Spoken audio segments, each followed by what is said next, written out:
At the launch of the publication, Links stated that cybercrime lawmaking has become a human rights issue, with the interest of national security being invoked to hide human rights violations.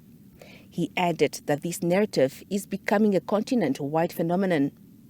But the civil society researcher pointed out that not everything should be considered a national security issue, citing the appointment of senior government officials in Namibia as an example, among others.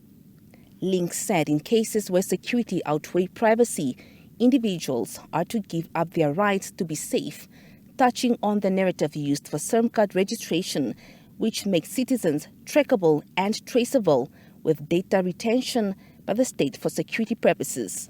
If you look at how SIM card registration was in the campaign when it was rolled out, the sort of arguments used for why SIM card registration is being introduced.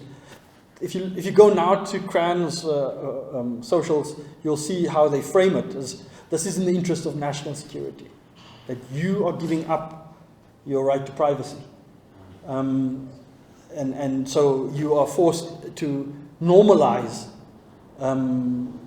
extensive and invasive surveillance of your communications forever and in perpetuity because you want to live in a secure and safe state.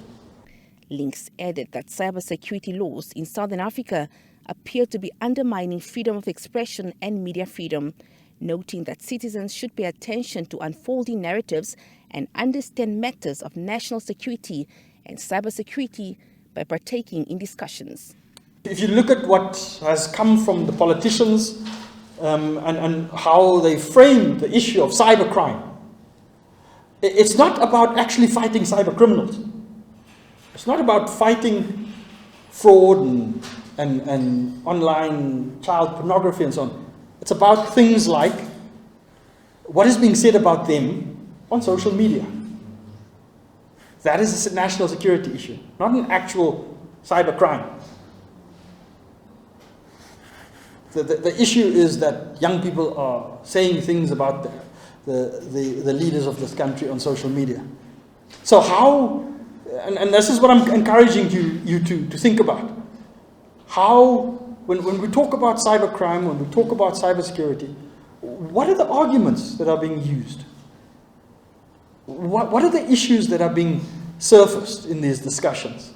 Links emphasized the need for focused policy advocacy and ongoing activism to raise awareness about problematic national security narratives in cyberspace and digital technology law and regulation. Namibia is yet to finalize substantive cybercrime and data protection legislation. Siamantikwa, NBC News, Bantuk.